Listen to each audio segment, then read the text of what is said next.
So you're an investor, or you want to be one, and you face the exact same question everyone does. Whether you're a seasoned pro or just starting out, what is the absolute best way to put your money to work? Is it better to invest small amounts, consistently over time, or should you save up a big chunk of cash and just go all in at once? And that right there is the heart of the great debate we're tackling today. SIP versus lump sum. We're going to really break it down, and I promise by the end of this, you'll have a much, much clearer idea of which strategy is the right fit for you, and more importantly, when to use it. All right, let's get into it. Okay, first things first, let's make sure we're all speaking the same language. SIP stands for Systematic Investment Plan. Basically, you're investing a fixed amount of money at regular intervals, like every single month. The easiest way to think about it, it's like a subscription to building wealth. Lump sum is the total opposite. It's a one-time, all-in, bulk investment. You put all your capital into the market in one single shot. Now, let's see how these two very different methods play out in the real world with a couple of stories. Our first story is going to take us all the way back to 1992. Now, if you know your history, you'll know this was a time of just massive market hype in India. And at first glance, this story seems to give us a really clear answer to our big question. So, let's meet our two investors, Monty and Lockie. Monty is hearing all this buzz. Everyone he knows is getting rich in the stock market. A friend gives him a hot tip and he decides, you know what? I'm going to chase the hype. Lockie, on the other hand, he's a little more cautious. He reads a few books, does his homework, and decides to go with a much more measured, disciplined plan. So back in 1992, right at the absolute peak of the market frenzy, Monty takes 3 lakh rupees and plunks it down as a lump sum. Some of it goes into that hot stock and the rest into a mutual fund. At the exact same time, Lockie starts a simple 1,000 rupee a month SIP into a large cap mutual fund, which is basically a basket of stocks from India's biggest, most stable companies. Now let's fast forward 25 years. It's 2017 and they both retire. Let's see who came out on top. Remember that hot stock tip Monty got? Yeah, it went to 0. Ouch. Now his mutual fund did grow, which is good. But because he invested at the absolute worst possible time, right at the peak, his initial 3 lakh rupees only grew to 14 lakhs, and that took 25 very long years. Okay, now let's check in on Lucky. His small, steady investments of just 1,000 rupees a month also added up to a total of 3 lakhs invested over those 25 years. So, same amount of money in, but his final wealth, a whopping 32 lakhs. That is more than double what Monty ended up with. And here's where it gets really telling. Monty's badly timed lump sum investment gave him an annualized return of just 8%, but Lasutzi's disciplined, methodical SIP, which bought shares through all the market's ups and downs, delivered an impressive 15% annualized return. I mean, it seems like a clear knockout victory for SIP. So, okay, case closed, right? SIP is obviously the smarter way to go. End of story. Well, not so fast. Let's look at another story from a completely different kind of market that is going to flip this entire conclusion right on its head. All right, let's jump forward in time to 2008. The scene is totally different. The world is in the middle of a massive financial crisis. The stock market has crashed by over 50%. I mean, fear is absolutely everywhere. And in the middle of all this chaos, we meet 2 new investors. Let's meet Sunny and Rocky. Sunny is a lot like Lockie from our first story.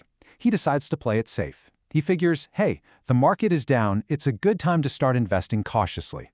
So he starts a 5,000 rupee monthly SIP. But Rocky sees all the fear and panic, and he doesn't see a crisis. He sees the opportunity of a lifetime. So for the next 10 years, Sunny diligently invests his 5,000 rupees month in and month out. His total investment of 6 lakh rupees grows into a very respectable 10.3 lakhs. A solid, disciplined result. Not bad at all. But Rocky? Well, what about him? He takes the 2 lakh rupees he'd been saving up for a new motorbike and he invests it all at once, right in the absolute depths of the crash. 10 years later, that single 2 lakh investment has turned into a life-changing 1.14 crores. No, that is not a typo. So what is going on here? I mean, let's even compare the results in the same kind of mutual fund.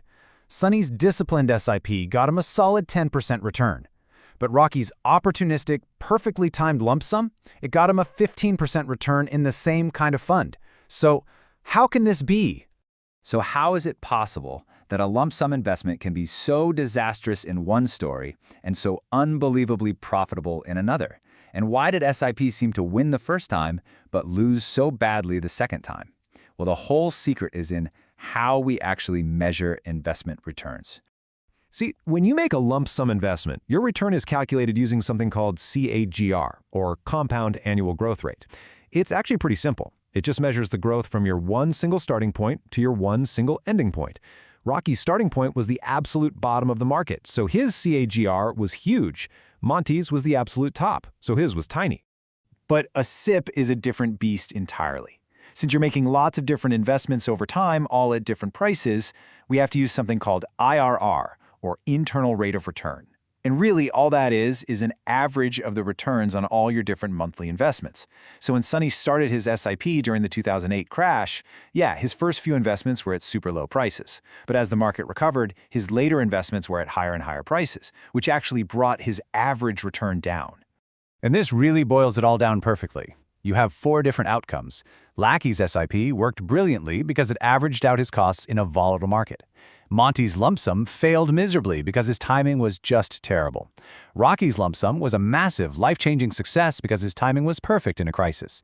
And Sonny's SIP, while it made money, still underperformed Rocky's lump sum because it couldn't fully take advantage of that one single, best possible buying opportunity.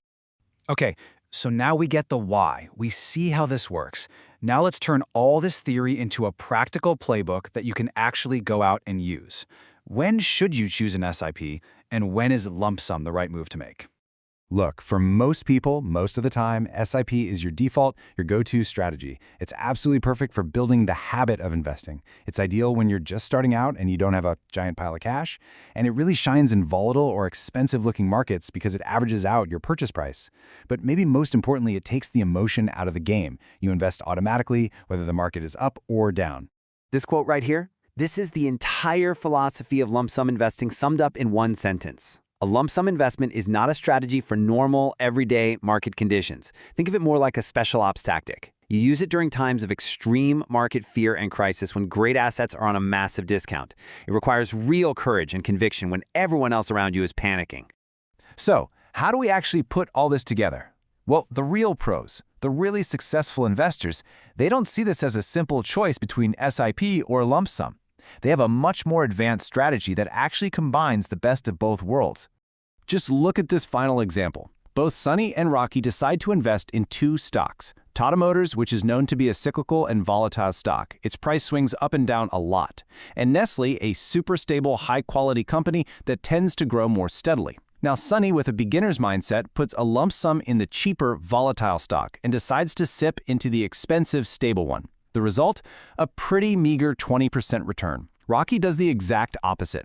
He uses an SIP-like approach for the volatile stock, buying more when it dips, and he waits for a rare crisis to hit that high-quality company, and then he goes in with a lump sum. His result? A 150% profit. Same stocks, same market, but a wildly different outcome because of the strategy. So the crucial point we want to leave you with is this. The question isn't just SIP or lump sum. The real